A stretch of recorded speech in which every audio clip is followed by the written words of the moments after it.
You're listening to Ready That Go podcast, where we talk about the mysteries of parenting. My name is Leonard. And my name is Demian. Among other things, we explore books on parenting and discuss the chapters on this podcast. Join us on our journey as we attempt to incorporate our new knowledge into everyday fatherhood.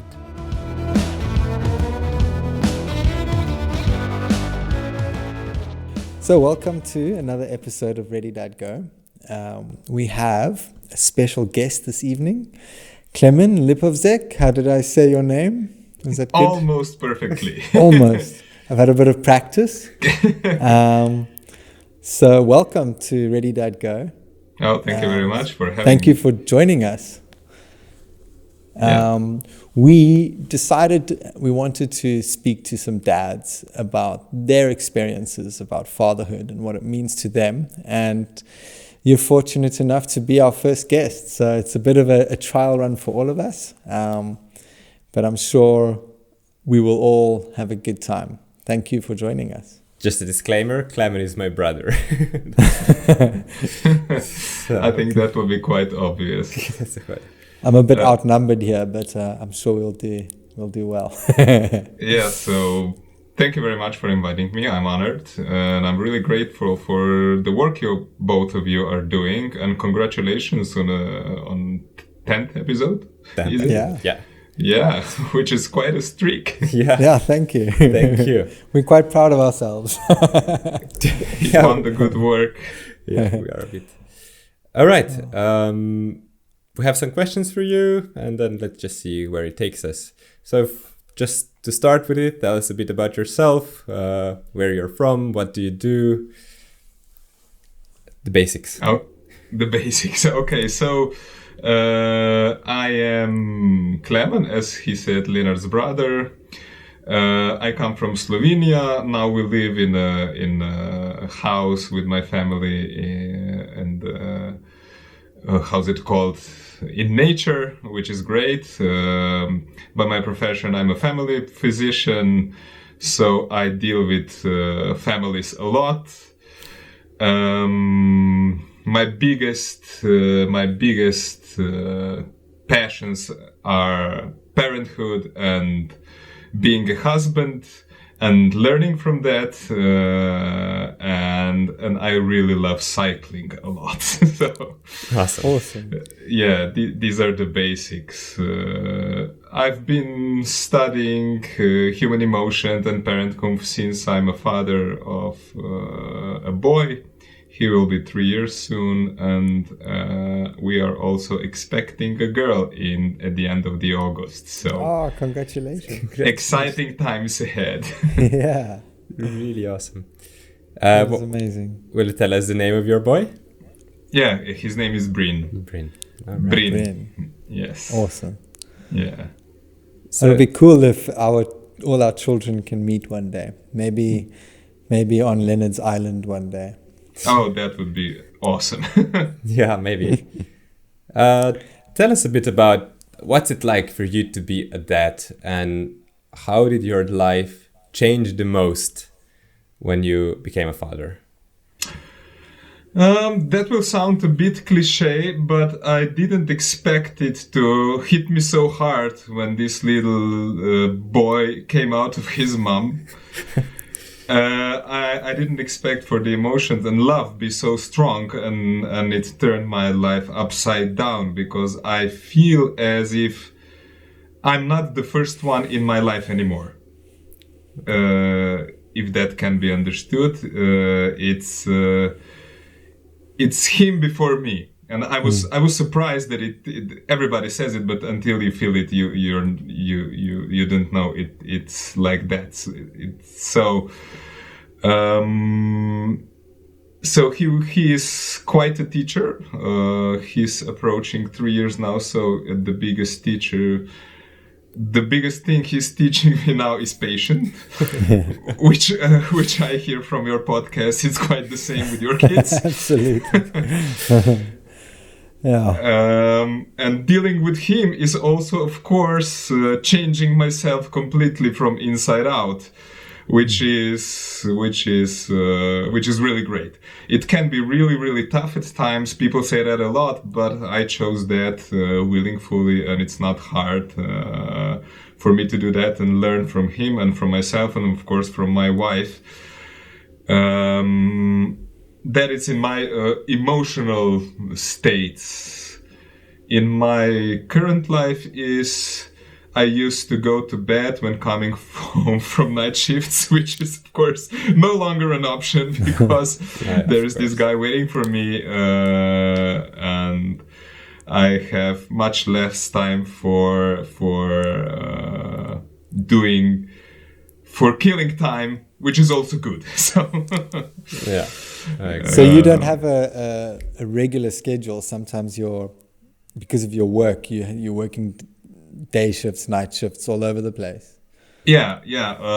It is a bit predictable, but it's morning shift, afternoon shifts, and night shifts, and a lot of time 20-hour shifts. So wow. Yeah. So it is. If we're talking about fatherhood, it is really a challenge to be a father when you come home from a 24-hour shift. Yeah. So it must be tough. Yeah. Yeah, I respect that so much, man. No, thank you. And putting that time in after a long shift like that, it's amazing. Well, you know from your experiences, you don't have a choice. True. Absolutely.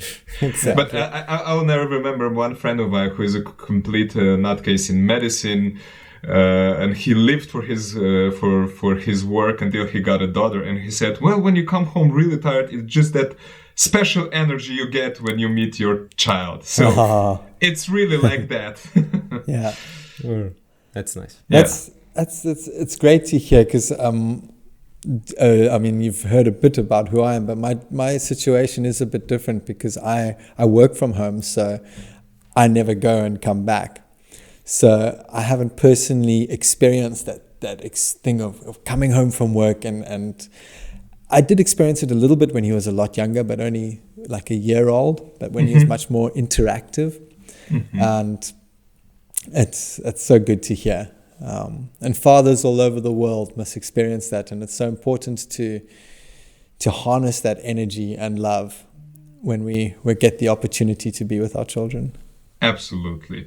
Yeah, with us the situation was that my wife is a kindergarten teacher, so they were in this COVID situation, especially they closed the kindergarten, so they were both at home a lot. So now we are both really appreciating also the time when he's in the kindergarten, and we can, not in a bad way, but I didn't know how much I need that sometimes. Man. Yeah, so until it important. happened. Yeah. So we are still learning to find that time, especially now with the COVID. It's completely weird for kids and for parents. Yeah, of course. Yeah. It's a whole new world. Yeah. Yeah. Okay, so you already touched a bit about. So maybe you can tell us a bit what a good father looks like in your eyes or your opinions. What a good father consists of.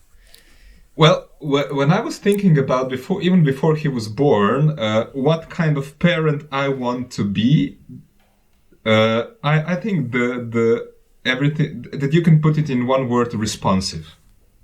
Okay. I think that takes it all. To be there, to respond, to be with him, to respond to all his needs, to good feelings, to bad feelings. So I try to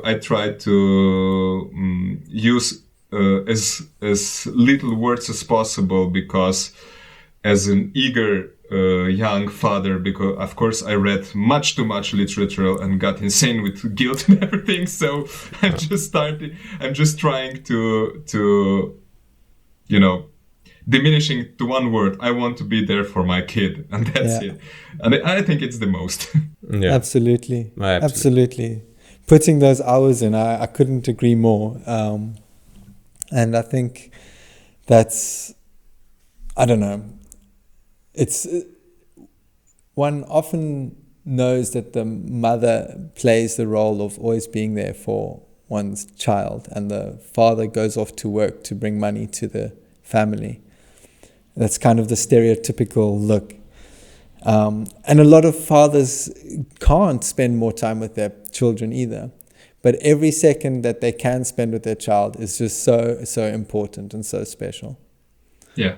And so that time, spending that passionate quality time, that's awesome. Thanks for sharing. Yeah. That's awesome and a challenge. Yeah, of course. And I agree. And the book we just read and the other books that Daniel Siegel wrote about, the last one actually is The Power of Showing Up, which I think the main topic is what you just said. So I agree completely. Yeah. So I guess we're all on the same boat. Yeah, we are.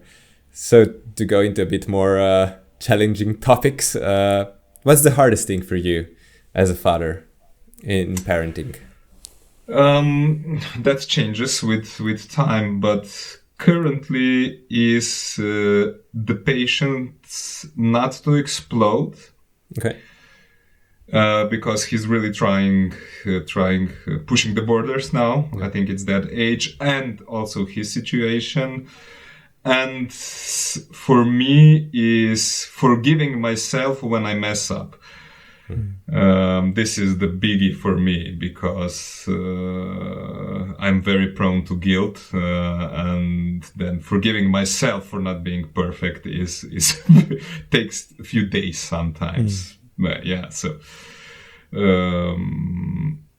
I think this is the biggest challenge, and also the everyday struggles of putting my phone down and being with him, and things and when you're tired, when you just want to lay down and of course run away in the TV or phone, or these are the day-to-day struggles. Yeah, modern day struggles, eh? Oh boy. Yeah. That's that phone thing for me is such a thing, such a challenge. For me as well. So patience in a way to remain calm when Bryn is testing boundaries. Yes. Yeah. I listen to your podcast, of course, and I hear that when he does something, you start bubbling up inside. And then me blowing up is actually the biggest unfairness I can do to him. Then, because it's just a need he's expressing, which I overlook at that time, and instantly then I'm sorry. Of course. One thing that it talks in the books about all the time is to be compassionate with yourself and to be forgiving with yourself, right? It's very important that we accept. Nobody's perfect. Yeah, exactly. Yeah. It's a tough one, because I think that a lot of the times when I make a mistake, I can give an example if you want. Let's say we took his pacifier away on Easter. The body took it. He's quite old for it. And of course, that's a big part of him calming down. And of course, he had more tantrums, and he had a tantrum in the middle of the night, and he kicked Barbara in the stomach, and she's pregnant. And which made me not blow up, but it turned me into an H-bomb. Yeah. And I screamed like an animal, which is really not worthy of a father. Yeah. But then when I saw his scared eyes, of course, it took me a while to get out of guilt. I make amends, I say I'm sorry and everything. But it stayed with me a couple of days. And I think, I'm not very sure, but I think it just opened the way I felt when I was screamed at by my dad. It opened my old wound, because it lasted for a couple of days. The pain and I felt sad. And I think that's why I say they're the biggest teachers. You know, he showed me what it did to me. Yeah. So I could learn what I will do to him. And of course, I don't want that. So it's really complicated and very simple, Yeah. I say I'm sorry to him, then I deal with guilt, then I have my own trauma, and then, it's really. I would be happy for you to comment or share some similar stories. No, that's really tough, and thanks. I can relate. Yeah. Yeah. Sorry, Leonard. No, I just wanted to say that's really tough, and really thanks for sharing. And I mean, I've known you for a long time, and I know what kind of person you are. So, but still, you mentioned a bit in this story. How do you reconnect then after let's call this a rupture, if we talk about Take it from the book. Take it from the book, yeah. I'm just learning about that from another book. I'm reading When Such Things Happen from Dr. Markham, Peaceful Parents, Happy Kids. You probably know it too. Yeah. What I'm trying, as she wrote, or somebody told me, I can't remember, that when you are too deep in the guilt, your child doesn't have you. So what I try to do is forgive myself and calm myself down, and then just, first tell myself I'm sorry and that's okay, that it was just a mistake, and only then I can go to him and tell him I'm sorry in the way that he will feel it and trust me again. Yeah. But I always, when I do that and I realize it, I say I'm sorry. I think that's very important to try, and then ask him if he would need a hug, and then we would also go in the next couple of days, we would tell a story of it. Okay. Which I learned from your podcast a lot, and from talking to Leonard a lot, yeah. So what happened? So you were angry, you kicked the money, then Daddy was very angry and he got really loud and you got really scared. And Daddy was sorry, and then it was okay. Yeah. Yeah. Brilliant. It's really good, yeah. Yeah. And I understand you completely, because when I raise my voice, or when I enter the low road, as Daniel calls it in the books, so when the parts of the brains that are in charge of being reflective and responsive shut down, and you just enter the anger or whatever. For me, the same. The biggest stop or break is seeing the scared look on Noel's face, right? This is one of the hardest things for me. And that really stops me in a second. Well, I think it really reminds me of the way I felt when I was scared as a baby, because otherwise I don't get it why it would last for a couple of days. But it's a really, really good teacher. Yeah, really good. Yeah. It's funny how a similar experience made me feel very low road, in the sense I became very repetitive in my response. Like I got, we were dealing with, Jackson really struggles with his nose, and his nose is quite blocked. And we're trying to teach him how to blow his nose, but he hates blowing his nose. So we've tried to use a sucker to suck it out with a vacuum cleaner. But A, he's afraid of the vacuum cleaner, and B, to make it work properly, you have to hold him down, and it's a horrible, horrible thing. But we don't want him to cough anymore. He's been coughing for a very long time. And so to try and explain this to a 3-year-old, like, I need to hold you down to make you better. And then the fear in his face, and you're doing something to try and help him.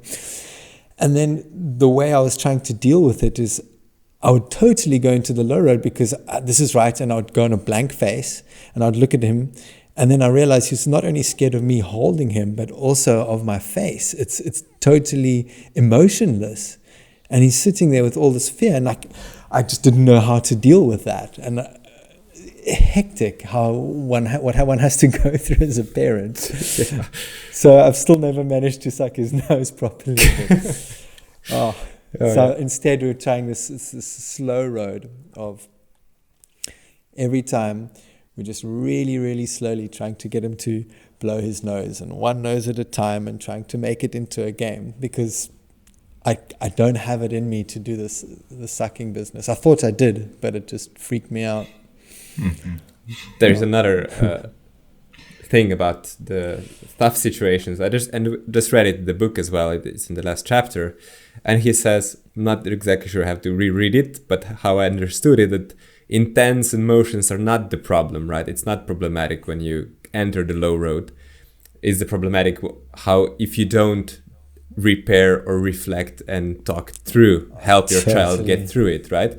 Because he even says that situations like this, if you manage them properly, they help your child grow, become more resilient, understand stuff, and life is going to be like that. It's not going to be filled with fairy tales, but it's going to be rough. And to have an experience of something bad happening and then a parent coming and helping him get through that, I think it's the most valuable thing. So I completely agree. Me too, man. Yeah. Well said. And it also helps my guilt to know that I will mess up and that I can repair it. Yeah, we also, when we read the book, there is a couple of times when it says, even because when you're reading about attachment, it says it forms in the first 3 years, right? Noelle is 3 years old, and I'm just, all right, what's done is done, right? But it's not, right? The brain is really plastic and can be really, really changed throughout the lifetime. So, yeah, I think this time is very challenging because you cannot reasonably talk with them. You kind of sit them down and go reasonably, that happened, that was the emotion, but you cannot do that. So very good point. Yeah, they really just need this sort of emotional regulation, right? To be with them through it. Okay. Thanks about that, Klemen. Next question. Now the next ones are a bit easier. We just wanted to ask you. You already mentioned, but how do you take care of yourself? What do you do for yourself to be a better dad? Well, for me, it's very important, especially lately, to have a good sleep hygiene. Okay. I'm very anxiety-prone person, and then I get sleepless, and when you don't sleep, you get even more cranky. So, of course. Sleep. I was listening a lot and being inspired about your journaling, but I'm not there yet. The only constant with me is riding my bike. So being in physical shape helps a lot with processing emotion. Also, being 1 hour on a bike and pushing it all out. It's really, this is the constant, which I'm doing very regularly. Both my wife and I, when we get into trouble, we always take sessions with therapists. If we have not problems, let's say marital things to work on. And also I always take a session with a therapist by myself if there is too much. So I think that's very important to have a mental hygiene. I agree. That's mostly it. For taking care of myself. I agree with sports activity and sleep. Sleep for me is something I don't put enough attention to, but if I do, I'm a completely different person. So 100%. I'm convinced that if I could get my sleeping routine down better, it would change a lot for me. I think that's my weakest link for sure. No. Yeah. Well, for me, I'm trying to do it, but I'm being with a lot of night shifts. It gets tough. So. I can imagine. And changing from night shifts to day shifts must be such a struggle too. You get used to it a lot, but I have this. I'm very lucky to work in a very small unit, so most nights you can get a couple of hours in, so you can survive on that. It's not perfect. It's not the same quality of sleep you get at home, but you can survive that. It's not that tough, but it messes with your sleep schedule. Of course. Yeah. Okay. What's the best thing about being a dad? Oh, it's the rewarding feelings. As I said before, the cliche. I will never forget when he got born. I was high for a couple of days. I mean, you're literally stoned from the emotions. So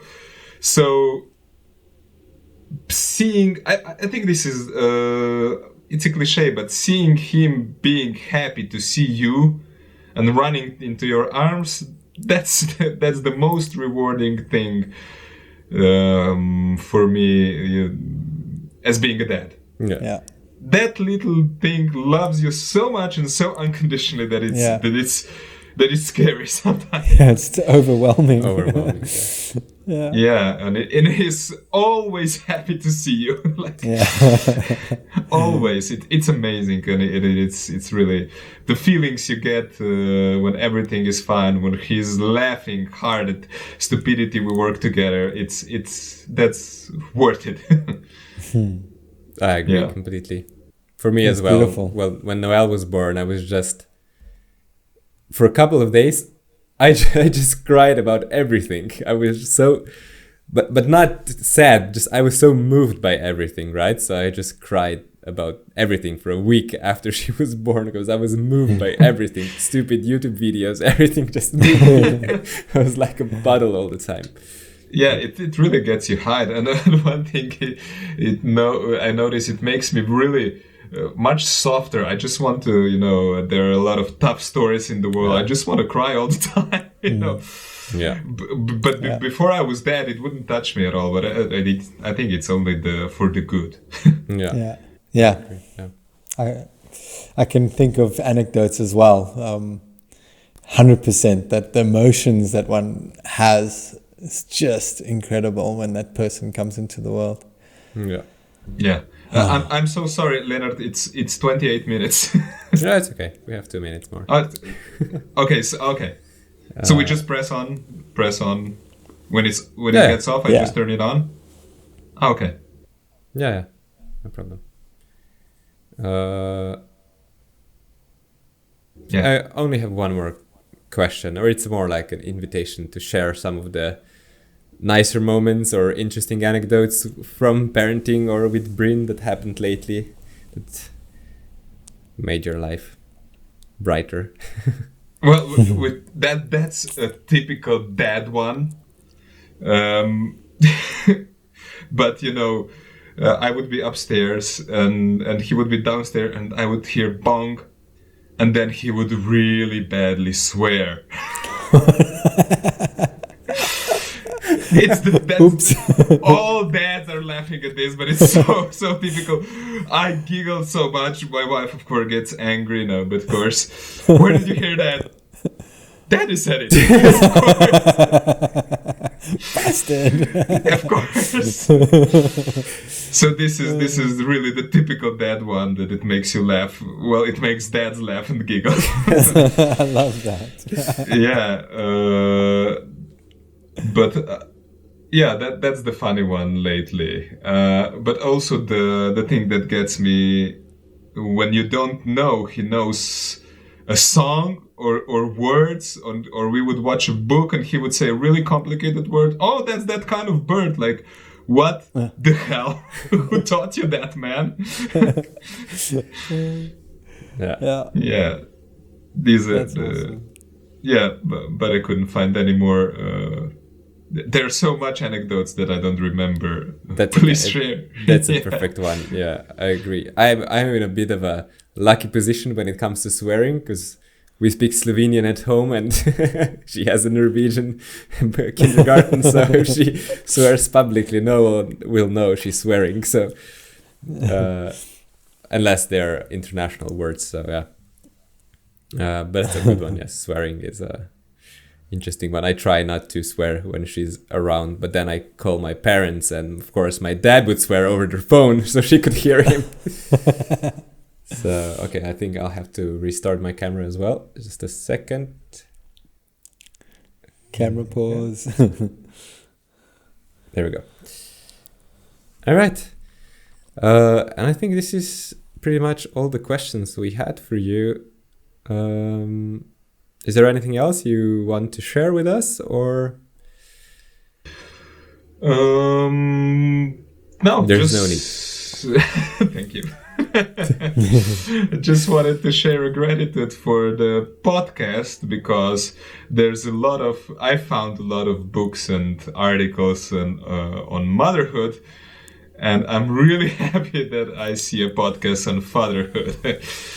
Yeah. So you're doing how's it called, this is the I can't remember the word. You're like Columbus of fatherhood podcasts. Awesome. New water. New waters, yes. New waters, yeah. And I really would hope that more and more dads would start thinking about things like that, because there is so much more we can do. And I'm starting to think that being a parent is becoming really the most important topic in spite of this world we are talking. Yeah. Because I see at my work a lot of damage, bad parenting.